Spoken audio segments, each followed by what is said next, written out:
Radio जागो 90.4 FM में आज हम करेंगे गन्ने की खेती पे चर्चा। मित्रों, इस समय गन्ने की खेती एक ऐसी खेती है जो आपको खेतों में हरियाली करती हुई दिखलाई पड़ रही है। गन्ना गर्मी की फसल है और नमी की फसल है। तो आज इसी पे चर्चा करने के लिए हमारे साथ रेडियो जागो 90.4 एफएम स्टूडियो में यहाँ पे मौजूद हैं डीसीएम श्रीराम की हरियाणा चीनी मिल के उप महाप्रबंधक यानी कि डीजीएम केन और रीजनल हेड केट भी हैं सोहनवीर सिंह जी। सोहनवीर सिंह जी, आपका स्वागत है हमारे स्टूडियो में। और आज हम जब गन्ने की चर्चा करने जा रहे हैं खेती की, तो इस समय हमको ये ध्यान रखना पड़ेगा क्योंकि पश्चिम एशिया में इस समय जो लड़ाई चल रही है अमेरिका और ईरान के मध्य में, उसको लेकर के हमारे वहाँ पेट्रो उत्पादों की बहुत कमी हो रही है और उसी का एक असर आ रहा है खाद के ऊपर। अब खाद की इस समय कमी हो रही है, किसान को इसी समय खाद डालनी है। तो आज हम लोग चर्चा करेंगे ये आखिर खाद हम कैसे इसकी बचत करें, यानी कि उतनी ही खाद डालें जितनी खेत को आवश्यकता हो। वैसे तो हमारे किसान भाइयों ने डीसीएम श्रीराम शुगर मिल के माध्यम से अपनी मिट्टी की जांच कराए रखी है और उनका कार्ड भी बना हुआ है। उनको उस मात्रा में अपनी खाद डालने के लिए समय समय पर आप लोग सब बताते भी रहते हैं। लेकिन आज विशेष तौर पे इसलिए बात कर रहे हैं क्योंकि ये गर्मी का मौसम है। इस समय खाद की बचत करने का एक और बहुत सा बढ़िया तरीका है, वो गन्ने का स्प्रे। हम लोग जब ऊपर खाद में करते हैं, खाद का स्प्रे करते हैं गन्ने की फसल में, तो उसका लाभ बहुत सीधा पहुंचता है।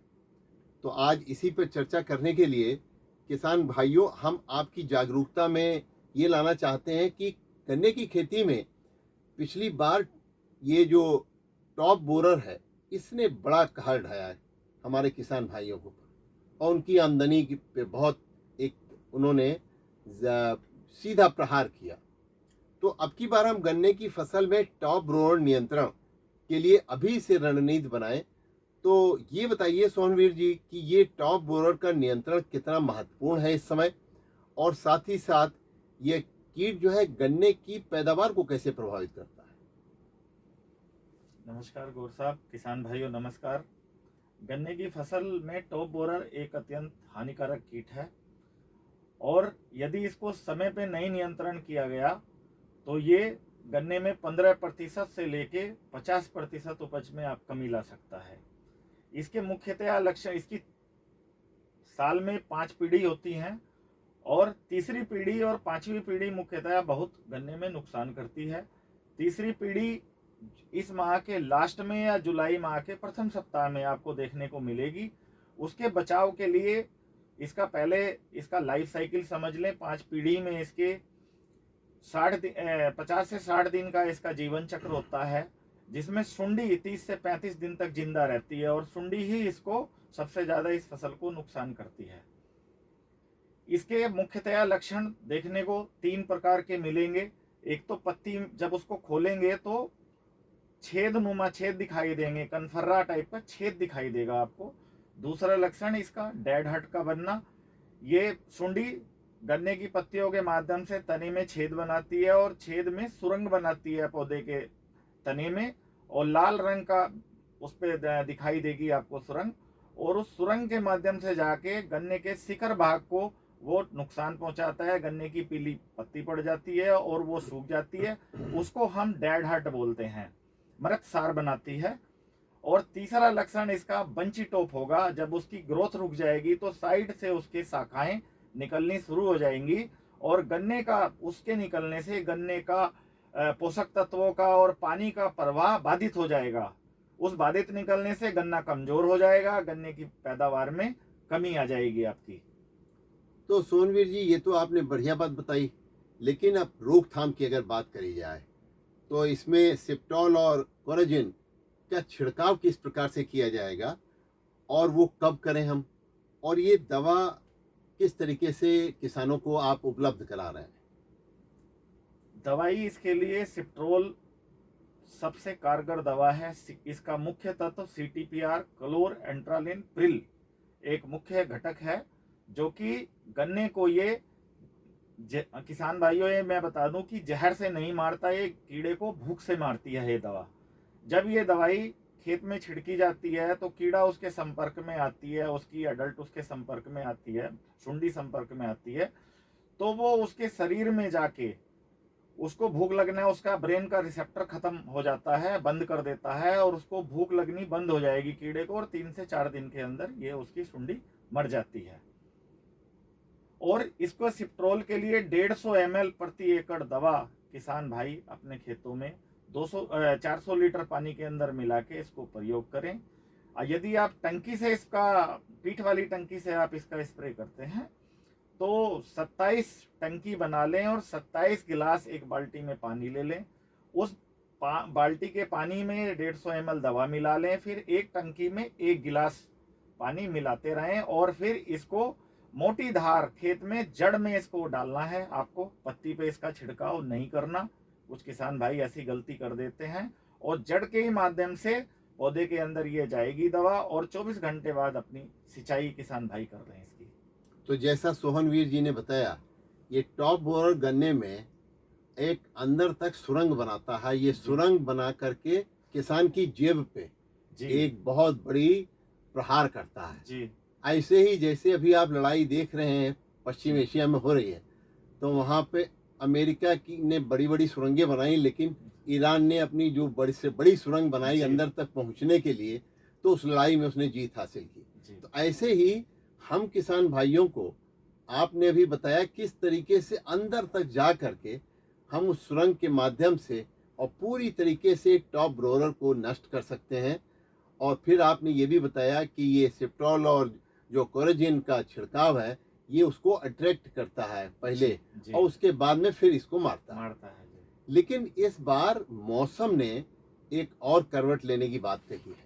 तो अब अगर बात करी जाए इस समय आने वाले दिनों में मौसम की, तो मौसम वैज्ञानिक जो हैं उन्होंने भविष्यवाणी करी है, और किसान भाइयों के लिए वो चेतावनी भी है कि अब की बार एल नीनो, यानी एल नीनो वो स्थिति है जब तापमान अधिक रहेगा और बारिश अब की बार एल नीनो के प्रभाव की वजह से कम होने की उम्मीद जताई जा रही है।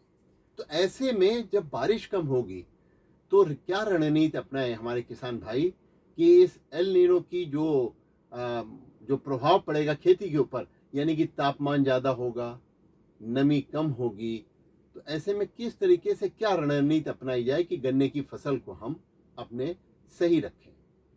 इस बार मौसम वैज्ञानिकों ने दी है जानकारी कि एल नीनो इफेक्ट मानसून के ऊपर रहेगा। इस स्थिति में हमारा मानसून की जो स्थिति है वो कमजोर पड़ जाती है, वर्षा की कमी हो जाती है, जिसका मतलब, और वर्षा की कमी होने से गर्मी ज़्यादा बढ़ जाती है, और 40 डिग्री से ऊपर जब तापमान जाता है तो गन्ने की फसल का पत्तियां सिकुड़ती हैं, उसका फोटोसिंथेसिस प्रभावित होता है।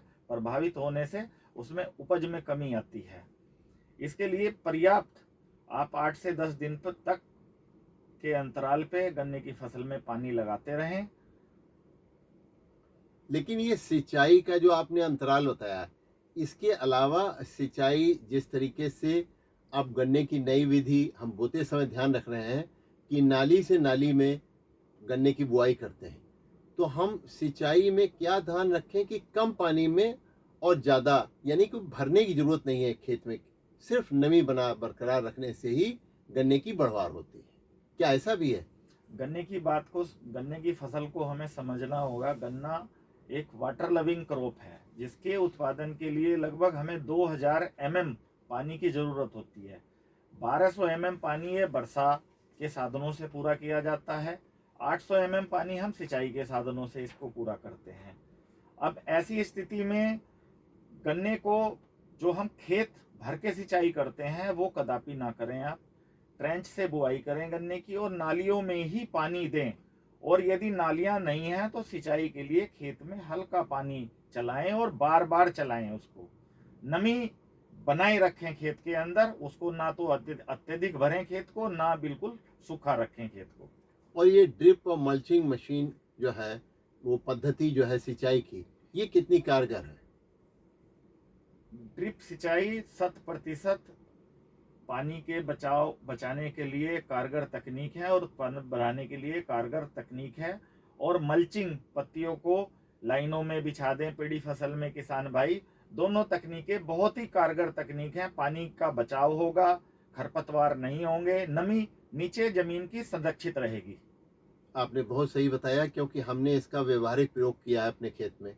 और मल्चिंग यानी कि गन्ने की पत्तियों को गन्ने में अगर बिछा दिया है तो नमी ज़्यादा दिन तक बरकरार रहती है, क्योंकि इस समय आवश्यकता ये रहेगी, जो हम अभी बात कर रहे हैं अल नीनो का प्रभाव जो आने वाले दिनों में, जिसकी भविष्यवाणी की गई है वैज्ञानिकों ने, कि उस गर्मी ज़्यादा पड़ेगी, लेकिन जो छाई रहेगी पत्तियों की वो ज़्यादा दिन तक उस नमी बरकरार रखेगी और उससे गन्ने की ग्रोथ होगी, यानी कि गन्ने की बढ़वार भी होगी। लेकिन इसी के साथ बात करते हैं, चूंकि अब इस समय हम लोग यूरिया के छिड़काव की बात करते हैं, क्योंकि यही सही मौका है कि जिस समय हम अपने गन्ने की फसल को एक ऐसा भोजन प्रदान कर दें जो आगे आने वाले 5-6 महीने तक वो उसको काम करेगा। ये भोजन एक तरीके से जैसे बैंक में सेफ डिपॉजिट होता है, उस तरीके से इस समय का माना जाता है। गन्ने की फसल में ये जो मई और जून का महीना है, ये पोषक तत्वों को देने के लिए बहुत महत्वपूर्ण माना जाता है। तो इस समय ये जो आपकी यूडीपीए मशीन है, इसके बारे में बताइए किसानों को, ये क्या है मशीन और कैसे काम करती है, मतलब उर्वरक को किस तरीके से गहराई तक फसल में पहुंचाती है, और इसकी उपलब्धता के बारे में बताइए। देखिए किसान भाइयों को मैं ये बताना चाहूँगा कि जो वर्तमान हमारा समय चल रहा है उसमें पूरे देश में यूरिया की शॉर्टेज है। आप जो भी छिटकवा विधि से अपने खेतों में यूरिया का आप प्रयोग करते हैं तो 30 से 40% ही पौधा उसको उपयोग कर पाता है, बाकी वो वाष्पीकरण उसका हो जाता है यूरिया का, या जल बहाव के साथ यूरिया खेत से आपके समाप्त हो जाता है। ये machine UDPA machine, urea deep applicator machine जो है प्लेसमेंट करती है, ये एक तरह का बड़ा कल्टीवेटर है, जिसके साथ साथ गुड़ाई होने के साथ साथ फसल में 7 से 10 सेंटीमीटर गहराई तक जाकर यूरिया पड़ती है। और यूरिया पड़ने के साथ साथ एक तो खाद की बचत होती है, दूसरा पौधे को पर्याप्त पोषण मिलता है, तीसरा आपके उत्पादन में वृद्धि होती है। आप इसका यूरिया का डीप एप्लीकेटर का प्रयोग जरूर करें। चीनी मिल के द्वारा मशीनें चलाई जा रही हैं, आप लोग जो किराए पे किसान भाई काम करते हैं उसको भी प्रयोग करके उनकी सेवाएं लेके आप अपने खेतों में इसको अपना सकते हैं। वैसे इसकी अंदाजन लागत क्या रहती होगी और इस पे कितनी छूट किसानों को मिल रही है? इस मशीन की लागत 85,000 रुपये है, जिसपे 25,000 रुपये का चीनी मिल द्वारा अनुदान दिया जाता है, और 30,000 कोई रुपये दे के कोई भी किसान भाई इस मशीन को ले सकता है, और 30,000 रुपये उसके गन्ना मूल्य भुगतान से समायोजित किया जाएगा। तो ये 30,000 रुपये में आपको मशीन उपलब्ध हो जाएगी। चीनी में मिल में मशीन ये पर्याप्त मात्रा में उपलब्ध है। तो किसान भाइयों को सजग रहने की जरूरत है कि 30,000 रुपये की मशीन और 3 काम करेगी। और उसी के साथ साथ खास बात तो ये है कि जो हम 30,000 रुपये की मशीन लेंगे, ये हमको पहले साल ही में जो यूरिया की बचत के रूप में उसकी लागत है उससे हमको प्राप्त हो जाएगी। इसके दोहरे लाभ, एक तो हमारी यूरिया नीचे तक पहुंचेगी, यूरिया कम पड़ेगी, पूरा पोषण मिलेगा, तीसरा उत्पादन में वृद्धि होगी, उत्पादन में वृद्धि की जेब में वृद्धि होगी किसान के, यानी कि वो आमदनी किसान की ज्यादा होगी। तो आइए इसी के साथ, जब ये आपके यूडीपीए मशीन की बात कर रहे हैं और इसकी उपयोगिता पे अभी हम लोगों ने चर्चा दी, तो इसी के साथ अगर बात करें कि ये किस तरीके से इसको समान दूरी पर चलाया जा सकता है इस मशीन को। इस मशीन के चलाने के लिए खेत में पर्याप्त नमी का रहना आवश्यक है। ज़्यादा मात्रा में यूरिया ना प्रयोग करें, और दूरी का विशेष ख्याल रखें और समान रूप से चले। ऐसा मशीन कहीं मशीन आगे पीछे ना चले, मतलब रफ ड्राइविंग के साथ ये मशीन को ना चलाएं। इसमें यही सावधानी बरतने की जरूरत है।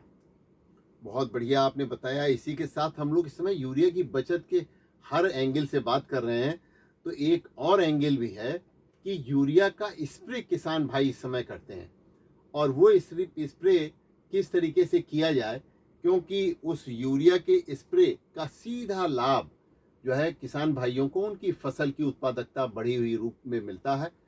और ये पत्तियों पर जो यूरिया का स्प्रे हम करते हैं, ये जो नीचे जड़ों में डालते हैं उससे ज़्यादा कहा जाता है कि फसल में इसका लाभ मिलता है। क्योंकि यही हमने जैसा कि बताया कि मई और जून का महीना जो है, ये किसान भाइयों के लिए, गन्ना किसान भाइयों के लिए फिक्स डिपॉजिट का टाइम है। इस समय जो बचत आप कर लेंगे, जो फसल में आप लगा देंगे लागत, वो आपको आगे आने वाले दिनों में जब बरसात का मौसम होगा तो खेत पे खड़े हुए आपको अपनी बढ़ती हुई आमदनी के रूप में दिखलाई पड़ेगी जब फसल की बढ़वार होगी। तो आखिर ये छिड़काव जो है वो किस तरीके से किया जाए और उसमें यूरिया की कितनी मात्रा उसमें रखी जाए, साथ ही साथ यूरिया के साथ और क्या क्या चीज़ें हम इसमें मिला करके कर सकते हैं स्प्रे, जिससे कि उसका ज़्यादा लाभ मिले किसानों को। देखिए, जो हमारा पारंपरिक यूरिया डालने का तरीका है उसमें मैंने पहले भी बताया कि 30 से 40% तक ही यूरिया का उपयोग फसल कर पाती है। लेकिन इसका दूसरा भी विकल्प है यूरिया बचाने के लिए, जो कहा जा रहा है, अपील की जा रही है आपसे, इसको यूरिया का पर्णीय छिड़काव पानी में घोलकर पत्तियों पर इस मशीन के माध्यम से, स्प्रेयर के माध्यम से यदि हम छिड़काव करते हैं तो जड़ों के माध्यम से तो 30% 40% लेता है, लेकिन जो पत्तियों में रंध्रावकाश होते हैं, स्टोमेटा होते हैं, उससे 90% या 95% तक पौधा दवाई को अवशोषित कर लेता है। इस दवा को प्रयोग करने के सामान्यतया आप 4 किलो यूरिया 2% के घोल पे 200 लीटर पानी में मिला के जनरली 3 से 4 बार 15 दिन के इंतराल पर इसका छिड़काव यदि कर देंगे तो समान रूप से फसल को यूरिया मिल जाएगा। यूरिया की आवश्यकता फसल में क्यों है? यूरिया की आवश्यकता 60 दिन तक फसल का 45 से 60 दिन तक जमाव होता है और 60 दिन से 120 दिन का टिलरिंग फेज होता है।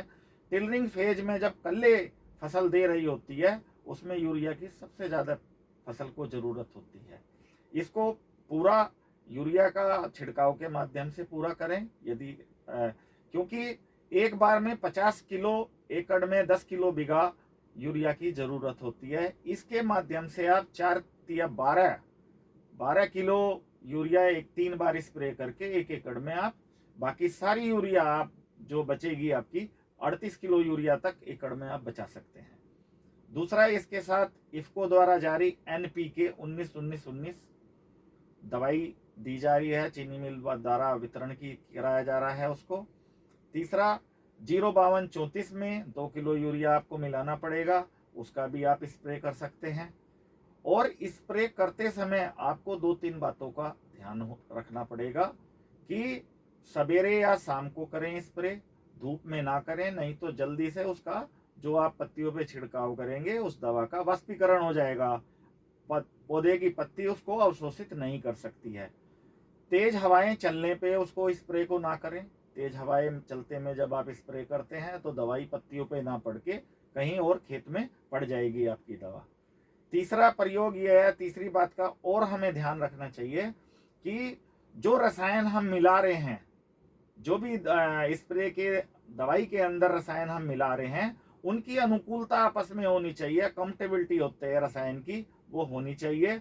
नहीं, यदि अनुकूल नहीं है तो दवाई यूजलेस हो जाएगी बिल्कुल आपकी।